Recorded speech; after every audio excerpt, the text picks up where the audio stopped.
Effectivement, la cause structurelle, c'est l'augmentation du prix du gaz, ricochet sur le prix de l'électricité, explosion des cours, à la fois du gaz et de l'électricité, donc de l'énergie, et conséquences économiques sur notamment les petits commerçants et les boulangers ou les bouchers, comme on l'a dit.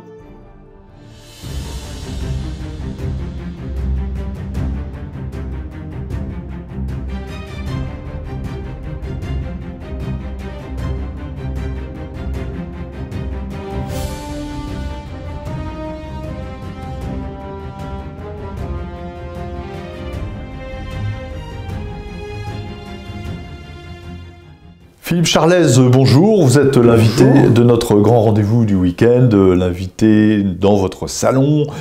Vous êtes ingénieur des mines de l'école polytechnique de Mons, en Belgique. Vous êtes docteur en physique de l'Institut de physique du Globe de Paris. Vous êtes un expert internationalement reconnu en énergie. Vous enseignez à Sciences Po, ou vous avez enseigné à Sciences Po, à Dauphine, à l'INSEAD, à l'ICEP. Vous êtes l'expert en questions énergétiques de l'Institut Sapiens, et vous avez écrit de très nombreux livres sur la transition énergétique, sur l'écologie, comme l'utopie de la croissance verte, par exemple, qui est paru en octobre 2021, et vous écrivez, on a cette chance, très régulièrement, pour Boulevard Voltaire. Merci d'être venu nous voir.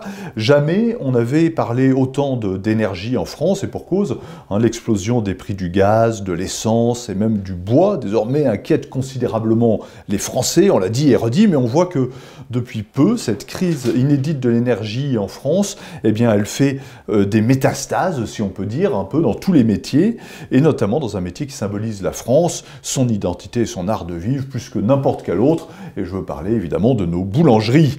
Les boulangeries qui ferment en France en grande quantité, d'autres commerces et d'autres PME sont fragilisés comme jamais. Hein, beaucoup de ménages vivent dans l'angoisse de la facture d'électricité. Alors on aimerait comprendre avec vous ce qui se passe et parler aussi un petit peu des responsabilités et des responsabilités politiques notamment. Alors, première question, donc Philippe Charlez, au pays du béret et de la baguette, nos boulangers mettent la clé sous la porte. Emmanuel Macron a reçu leurs représentants jeudi. Comment est-ce qu'on en est arrivé là ? Alors je dirais en préalable sur ce problème des boulangers et des boulangeries, c'est de commencer par remettre l'énergie à sa juste valeur. On le voit, une activité, alors elle n'est même pas essentielle, elle est carrément indispensable, je vais dire, à la vie humaine. La production du pain est quand même presque la chose la plus basique d'une société. Ben, on voit que c'est soumis. C'est même un symbole de la survie. Un symbole de la survie d'une société. Et notamment du français. Ben, on voit qu'à partir du moment où... Avec son béret et sa baguette de pain, ça fait partie de l'image d'Épinal. À partir du moment où on a un problème énergétique, que ce soit un manque d'énergie d'un côté ou bien des prix trop élevés, qui font que l'activité ne devient plus économiquement possible, ben on voit qu'à partir de ce moment-là, on peut aller jusqu'à ne plus produire de pain. Et donc, je voudrais remettre l'énergie à sa juste valeur. L'énergie est quand même un des grands symboles du développement humain. Sans l'énergie et toutes les sources d'énergie qui sont apparues au début du 19e siècle, tout le développement humain auquel on a assisté depuis 200 ans n'aurait pas eu lieu. Et alors qu'aujourd'hui, on présente souvent l'énergie comme pratiquement le mal absolu, l'énergie ne produirait que des gaz à effet de serre. Non, l'énergie, elle sert aussi, comme vous l'indiquez, à produire des biens aussi essentiels que le pain. Et sans énergie, sans électricité, on ne pourra plus cuire le pain, on ne pourra plus le produire.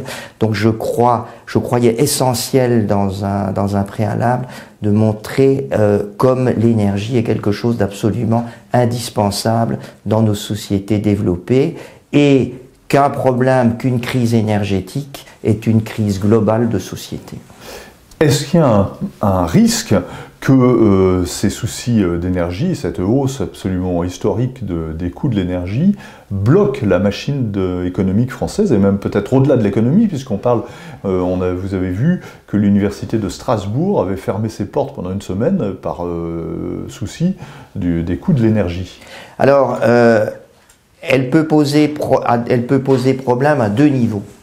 Alors l'économie et les ménages, évidemment. Il y a d'abord le problème, comme vous avez dit, économique, donc c'est-à-dire vous avez suffisamment d'énergie, mais elle coûte tellement cher que finalement on doit en réduire la consommation. Et en réduire la consommation, non pas seulement volontairement avec de la sobriété dite choisie comme nous le propose le gouvernement, mais une sobriété imposée aux dépens de la croissance économique et aux dépens de l'économie et même des ménages. Et puis vous avez une deuxième possibilité, c'est carrément un manque d'énergie, donc une déficience d'énergie. On sait qu'en France, on a une possible déficience d'électricité pour des raisons, pour les raisons dont nous discuterons plus tard. Et donc, ce qui fait que, oui, cet hiver, nous pourrions manquer d'électricité. Nous sommes finalement extrêmement dépendants du climat. Si le climat reste aussi clément que pour l'instant, à ce moment-là, on pourrait espérer passer l'hiver sans trop d'encombre. À partir du moment où en janvier ou en février, voire même la première quinzaine de mars, on assiste à des températures polaires extrêmement froides, à ce moment-là, on pourrait effectivement, il y a toujours un appel d'énergie beaucoup plus important quand il fait froid, et donc pour à ce moment-là, effectivement, manquer d'électricité. Touchons du bois pour l'instant, on a eu une période légèrement difficile début décembre, après on a eu un redout qui est même assez anormal pour la région, pour la saison. Mais si ça continue comme ça, oui, on pourrait passer l'hiver correctement. C'est quand même assez incroyable d'être dépendant du climat pour se dire on va pas pouvoir passer l'hiver correctement. On retourne pratiquement au XVIIIe siècle où les gens faisaient des prières pour que finalement l'hiver soit clément et que cet l'hiver froid ne tue pas de gens. Absolument. Et donc le risque d'un blackout et d'une panne d'électricité générale en France cet hiver pour tous ceux qui nous regardent et qui nous écoutent. Il est toujours largement possible. Alors le bon espoir qu'on peut avoir, c'est que normalement EDF devrait remettre une dizaine de réacteurs nucléaires en route à partir de la deuxième quinzaine, voire de la fin janvier. Donc ça risque effectivement, enfin ça va aider à passer l'hiver de façon plus confortable. Mais enfin, on n'est pas sorti de l'auberge pour cet hiver. Et de toute façon, ça recommencera pour l'hiver prochain parce que on est dans un problème énergétique structurel et non pas seulement conjoncturel. Et donc les prochains hivers seront aussi problématiques et difficiles à passer. Alors Emmanuel Macron disait tout récemment, on a réussi un exploit collectif, cette Europe qui dépendait tellement du gaz russe a réussi à trouver d'autres sources de gaz et à se diversifier. Il est très heureux apparemment de sa politique, qu'est-ce que vous en pensez ? Alors, c'est pas complètement faux, c'est-à-dire que depuis l'invasion de la Russie par l'Ukraine, l'Europe a effectivement cherché d'autres sources d'approvisionnement. Il y a une première source d'approvisionnement qui a largement augmenté par rapport à l'avant-conflit russo-ukrainien, c'est les États-Unis. Alors c'est assez marrant parce que la France est devenue en 2022 le premier importateur de gaz naturel liquéfié américain, dont il ne faut pas l'oublier, il est essentiellement fabriqué à partir de gaz de schiste. Donc pour un pays dont les politiciens avaient dit jamais je n'autoriserai même l'exploration de gaz de schiste sur mon territoire, à devenir le premier importateur de gaz de schiste américain, européen, bon, il y a quand même un retour de l'histoire qui est assez marrant. Deuxième source, c'est le Qatar. Donc l'Europe a aussi augmenté ses importations du Qatar, et d'ailleurs vous avez dû entendre parler de la Qatargate récemment, cette députée européenne qui avait été pris le main dans le sac pour avoir donné des avantages compétitifs qu'on connaît assez mal au Qatar. Et le Qatar lui-même, en réponse, avait annoncé qu'à partir du moment où l'Europe contraindrait le Qatar à certaines choses. Bien évidemment, le Qatar diminuerait ses livraisons de gaz naturel liquéfié. Il ne faut pas oublier que le Qatar est le premier producteur mondial de gaz naturel liquéfié, et donc on n'a plus beaucoup entendu parler de la Qatargate depuis. Donc effectivement, il y a une diversification, mais cette diversification est loin d'avoir couvert l'annulation des importations de gaz russe. On importe toujours du gaz russe à l'heure actuelle. Les importations ne sont pas nulles. Une partie à remplacer. Et puis disons qu'à nouveau, grâce au climat très clément depuis septembre, on a eu un mois de septembre, un mois d'octobre extrêmement chaud. Là, on a un hiver qui est anormalement chaud. La consommation gazière a fortement baissé à cause des conditions climatiques. Et donc, on va dire que en dehors de la diversification des importations, Emmanuel Macron devrait aussi dire merci au climat d'avoir réduit la consommation. Alors, vous l'avez dit, on importe donc de l'énergie du pétrole de schiste des États-Unis, du gaz de schiste, pardon, des États-Unis. Est-ce que à des prix hors de prix, 10 fois le prix à peu près, quand le gaz part des États-Unis vaut à peu près $10, et il est vendu, alors il a un peu baissé, mais il était vendu à peu près en début décembre $100, donc il y a un facteur 10 entre le prix du gaz aux États-Unis et le prix du gaz en Europe, donc c'est tout bénéfice pour les Américains. Voilà, donc les États-Unis, on peut le dire, profitent très largement de cette crise gazière. Absolument. De cette crise gazière. Alors, revenons un tout petit peu en France.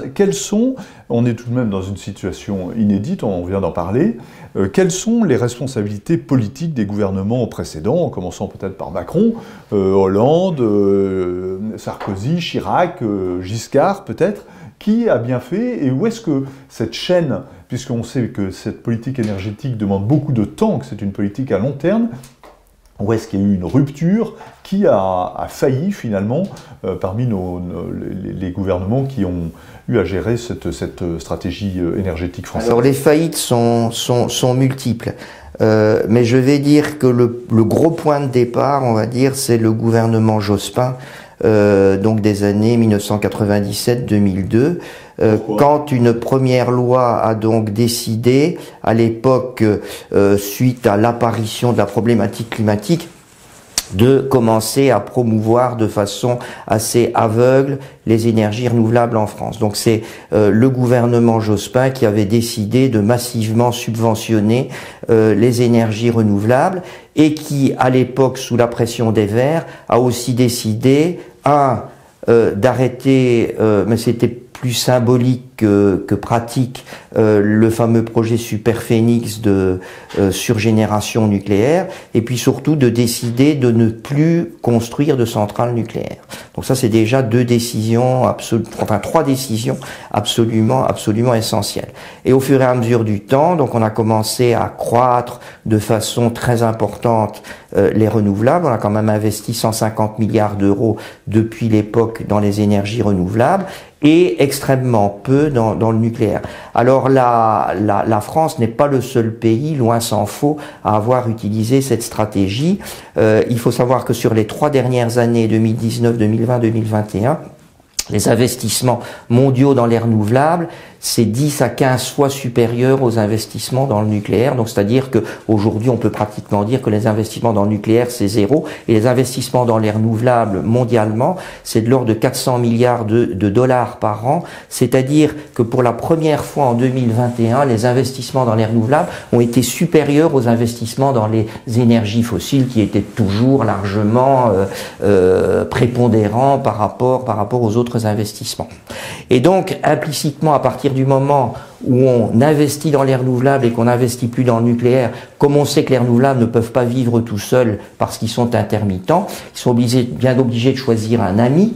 Or, parmi les 3 amis, on a 3 amis, on a nucléaire, charbon et gaz.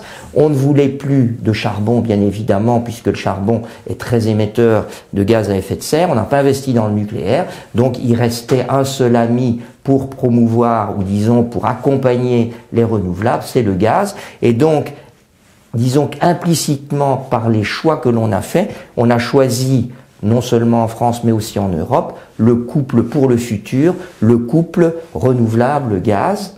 Et c'est ce qui a évidemment accéléré la consommation gazière, qui a augmenté d'environ 20% en Europe depuis 2014. Parallèlement, on n'a pas développé notre potentiel gazier, notamment les gaz de schiste en Europe. Donc ça veut dire qu'on a augmenté notre consommation gazière, on n'a pas développé notre gaz domestique, donc on ne pouvait que l'importer. Et le producteur le plus proche, c'était la Russie.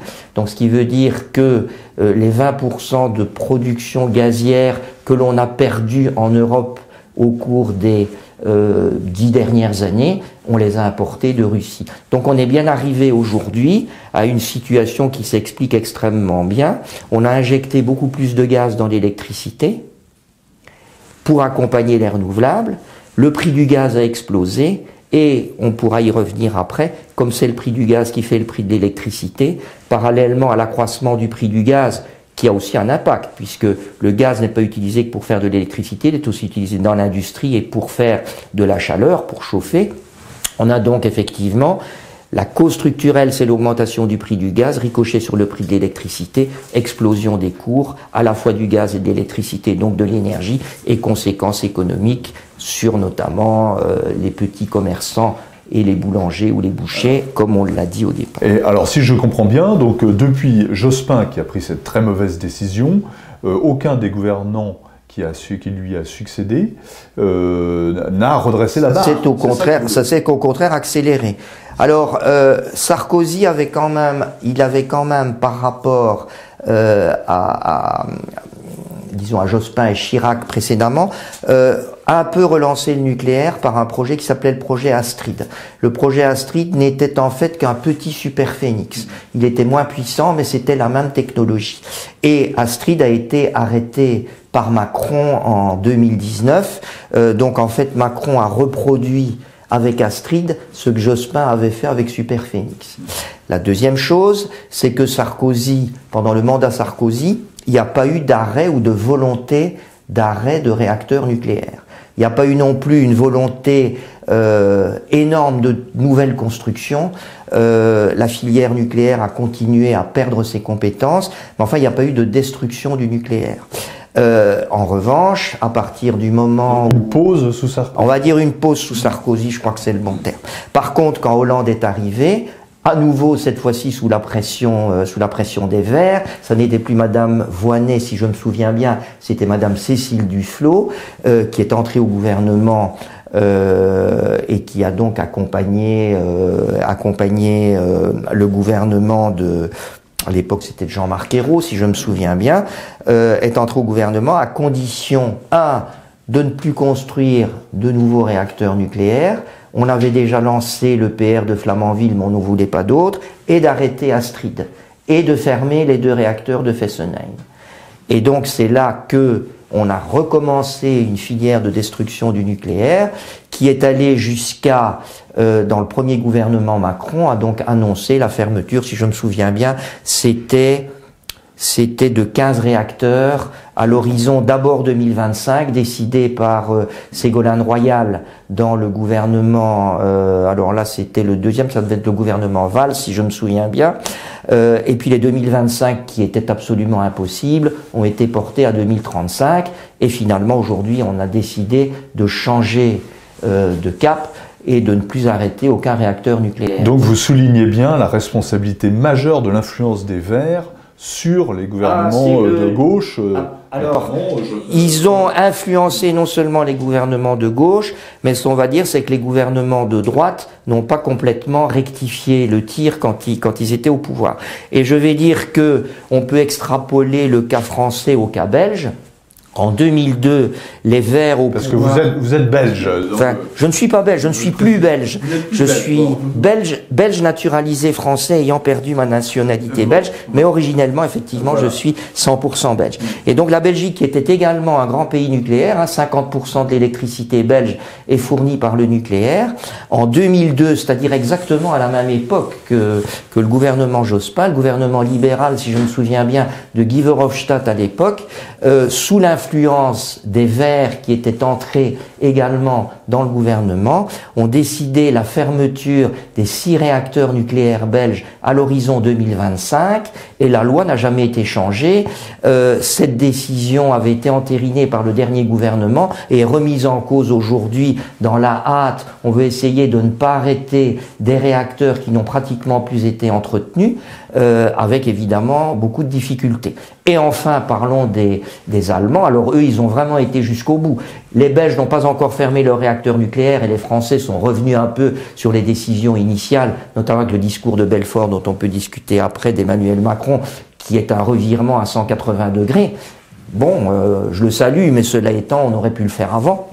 Au contraire, les Allemands, eux, ont carrément, dès la même époque, c'est-à-dire à l'époque c'était Gerhard Schröder, donc début des années 2000 à nouveau, a décidé d'arrêter tous les réacteurs nucléaires, et l'Allemagne va arrêter son dernier réacteur nucléaire cette année, ou vient de l'arrêter. Elle aimerait bien ne pas les arrêter, mais c'est extrêmement compliqué parce qu'à nouveau, quand vous décidez d'arrêter, vous ne maintenez plus, et donc à partir du moment où vous redécidez de remettre en route, c'est pas aussi simple que ça.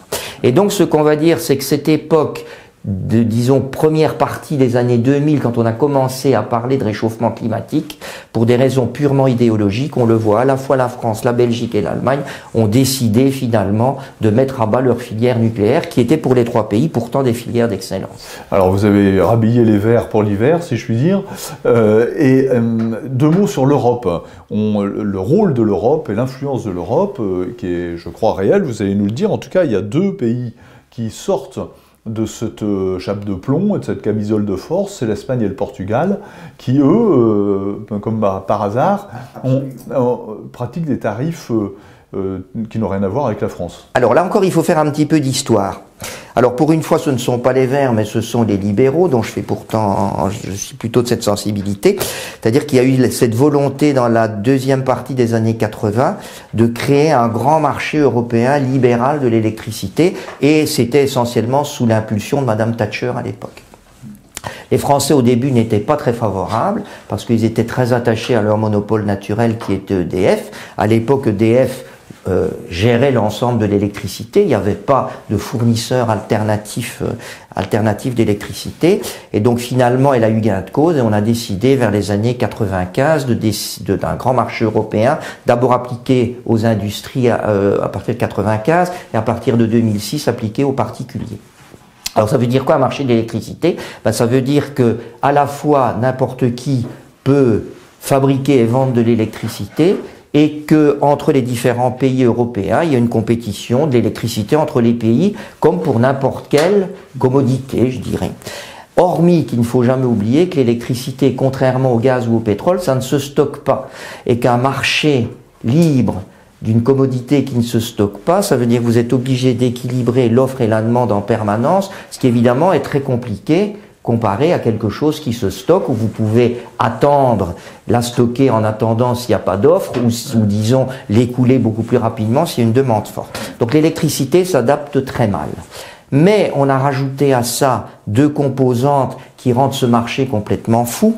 C'est que si vous n'aviez que des sources pilotables, nucléaire, gaz, charbon, l'équilibre offre-demande est relativement possible, puisque c'est pilotable, donc vous pouvez décider quand vous produisez, quand vous arrêtez. Mais quand vous rajoutez à ça des renouvelables, où ça n'est plus vous, mais Dame Nature, qui va décider où, quand et combien, vous imaginez comme ce marché peut à certains moments devenir complètement fou, et c'est ce à quoi on assiste aujourd'hui.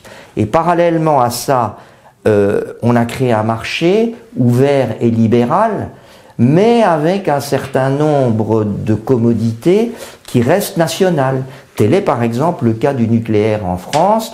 Donc à partir du moment où on a libéralisé l'électricité en Europe, la France a voulu que le nucléaire, qui était stratégique au point de vue national, reste à 100% sous la coupe EDF. Et donc c'est là qu'on a utilisé une méthode absolument bancale qui s'appelle l'Arenh, où EDF est obligé de revendre des mégawatts nucléaires qu'il produit pratiquement à perte à des opérateurs qui les revendent qui les revendent plus cher par la suite. Donc si vous voulez, et finalement le français paye la facture finale. Et donc on va dire que le mariage du libéralisme, d'un peu de libéralisme, d'un peu d'électricité étatisée et de renouvelables, crée un cocktail absolument explosif qu'on peut voir aujourd'hui avec des prix qui n'ont plus aucun sens.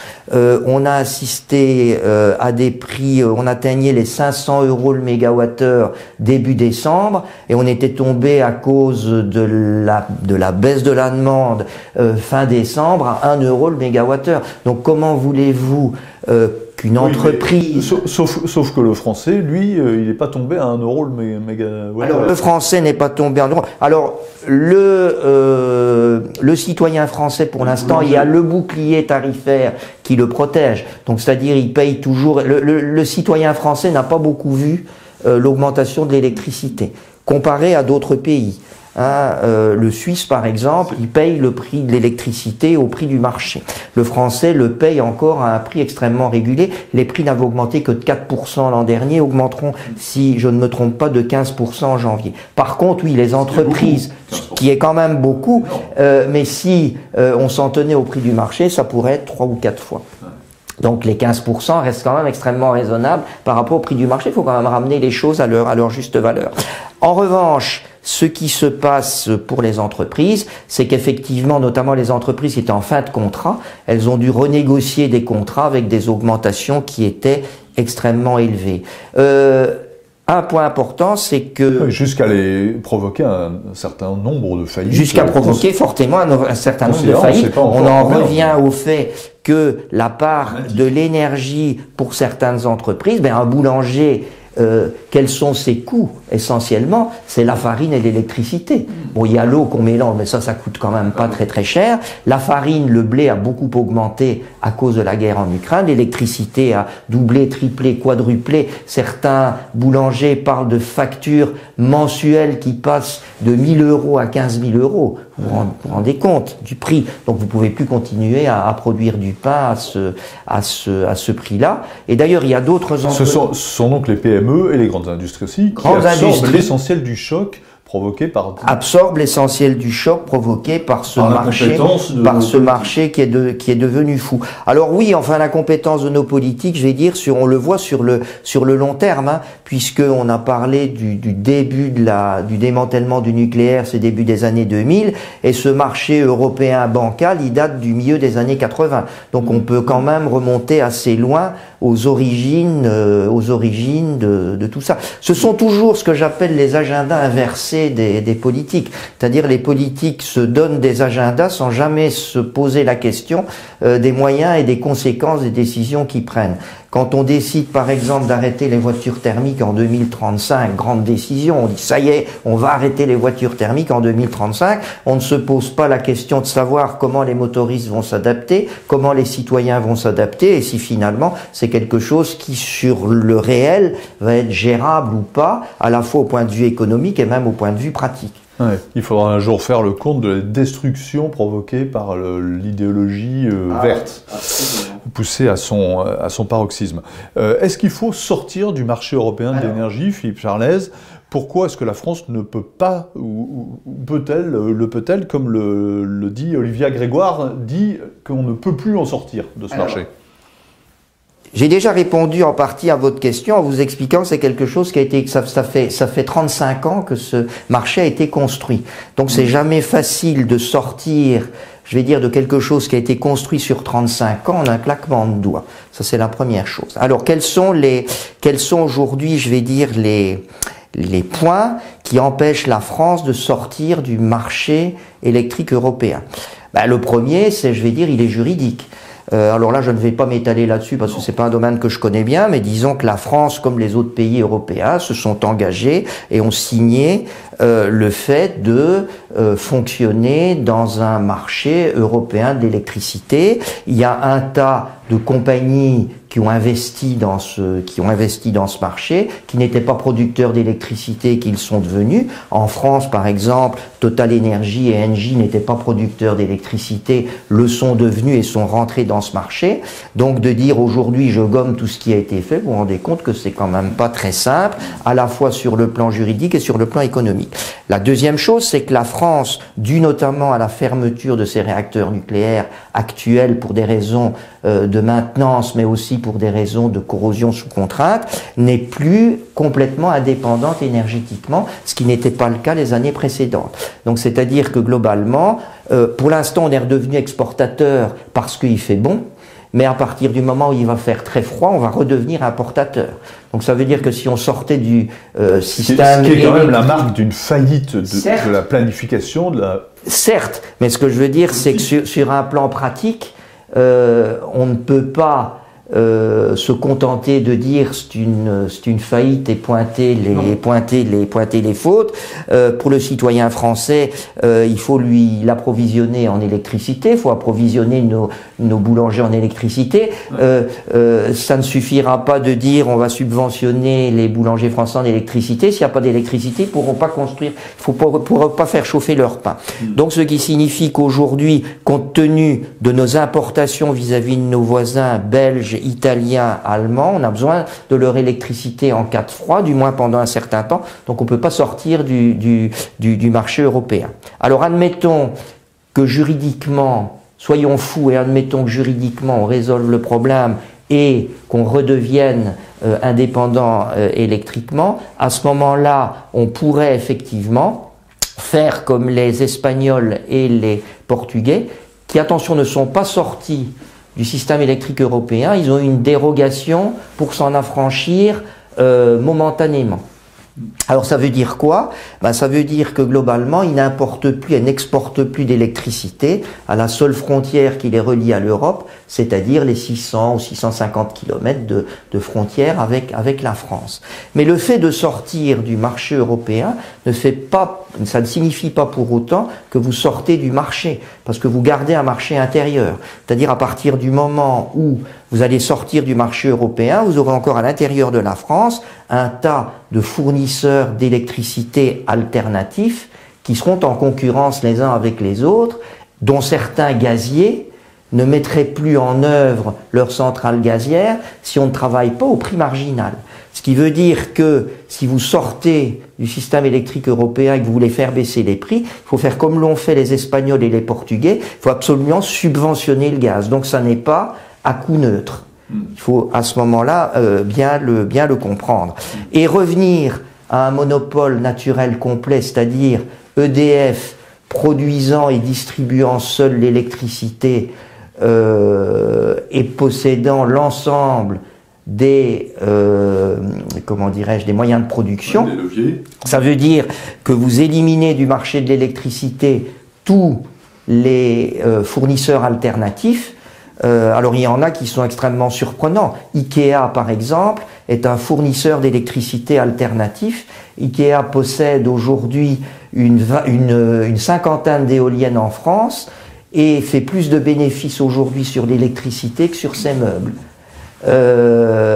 Donc il faut retirer du marché... Vous nous expliquez qu'on s'est ficelé et ligoté et passé les menottes avec un système qui marche très mal. Donc après avoir quitté un système sur lequel on ne peut plus revenir et qui lui marchait fort bien. Alors le système marchait fort bien à l'époque où il n'y avait pas d'énergie intermittente dans le système global. Il faut aussi savoir que la transition énergétique sera un grand remplacement, pour utiliser un terme consacré, des équipements thermiques par des équipements électriques et que donc la consommation d'électricité va presque doubler d'ici 2050. Est-ce qu'un seul pays comme la France pourra produire tout seul l'électricité sans soutien ou disons collaboration avec ses voisins? C'est pas sûr non plus. Donc c'est-à-dire que gommer, jeter à la poubelle en un clic le système électrique européen. C'est encore une fois, ça risquerait d'être un agenda inversé. Il faut donc bien y réfléchir avant. Alors vous nous rappeliez... Donc il n'y a pas de solution immédiate en claquement de doigts, ça fait pas l'ombre d'un doute. Ouais, je comprends. Vous nous rappeliez un petit tweet, un petit mot de Ségolène Royal, que je voulais simplement citer. 12 milliards de mètres cubes, la France a été en 2022 le premier importateur de gaz de schiste américain. Et qui se souvient de Ségolène Royal, le tweet il est de vous, qui était alors ministre de l'Environnement et qui voulait examiner juridiquement la façon d'interdire l'importation de gaz de schiste américain. Oui, ça se passe je crois en 2014, et donc c'est un des premiers cargos, donc un des premiers méthaniers qui contenait du gaz de schiste américain liquéfié, bien évidemment, et qui allait accoster à Dunkerque, puisqu'à Dunkerque il y a un terminal de regazéification. Et il était affrété par Engie, et donc elle voulait trouver un moyen juridique d'interdire ce méthanier d'accoster à Dunkerque, parce que le gaz naturel liquéfié américain, c'était le diable absolu dans la mesure où c'était du gaz de schiste. Donc je vois qu'aujourd'hui, le diable absolu est devenu au contraire le nouveau dieu de l'énergie. Voilà. Alors, simplement pour finir... Philippe Charnez, un mot sur le cas de l'Algérie. Emmanuel Macron y est allé en pèlerinage. L'Algérie a réussi à ouvrir encore un peu plus les portes de la France pour ses ressortissants immigrés. Mais en échange, la France n'a rien obtenu en gaz, en tout cas jusqu'ici, sauf erreur de ma part, vous allez nous le dire. Est-ce que la France s'est faite avoir ? Alors, je ne sais pas si la France s'est faite avoir, mais en tout cas, il est clair que l'Algérie a très peu de possibilités d'extension ou d'accroissement de ses exportations gazières pour plusieurs raisons.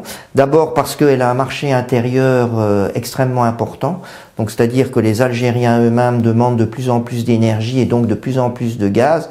Donc aujourd'hui, elle n'exporte plus à peine la moitié de sa production, parce que l'autre moitié est de la consommation domestique pour les citoyens algériens. La deuxième chose, c'est que il y a deux moyens d'exporter vers l'Europe le gaz algérien. Il y a deux gazoducs qui passent par l'Espagne, dont un qui traverse le Maroc. Un qui va directement en Espagne et un qui traverse le Maroc. Celui qui traverse le Maroc est fermé pour des raisons géopolitiques, de divergence de point de vue entre le Maroc et l'Algérie. C'est la fameux différence sur le Sahara espagnol, on va pas revenir là-dessus. Donc ce qui signifie qu'aujourd'hui c'est essentiellement l'Espagne qui bénéficie du gaz algérien passant par le deuxième gazoduc qui va directement en Espagne.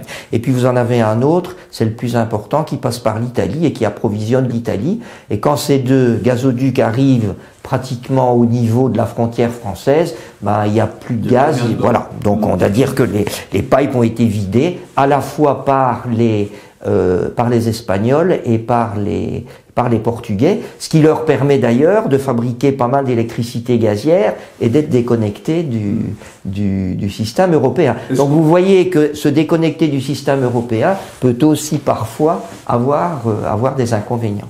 Et donc ce qui signifie qu'aujourd'hui la France ne peut pas beaucoup compter sur beaucoup plus, voire pratiquement pas plus de gaz algérien. Et d'ailleurs, quand Emmanuel Macron s'était déplacé en Algérie... Donc Macron a les mains libres pour serrer la vis sur d'autres sujets. Absolument, il n'a pas besoin... Bon, alors ce n'est pas mon sujet, je ne m'étendrai pas là-dessus, mais cela étant, quand il avait visité l'Algérie, il avait quand même clairement dit que la question du gaz n'était pas le point central. Je crois que le match de football entre la France et l'Algérie était beaucoup plus important. Merci Philippe Charnez pour ces explications. Merci aux internautes de nous avoir suivis. J'espère que vous y verrez plus clair dans cette jungle complexe et inflammable de l'énergie. Rendez-vous la semaine prochaine pour un nouveau invité dans votre salon. Abonnez-vous à notre newsletter. Suivez-nous sur YouTube, Twitter, Facebook et autres. À très vite.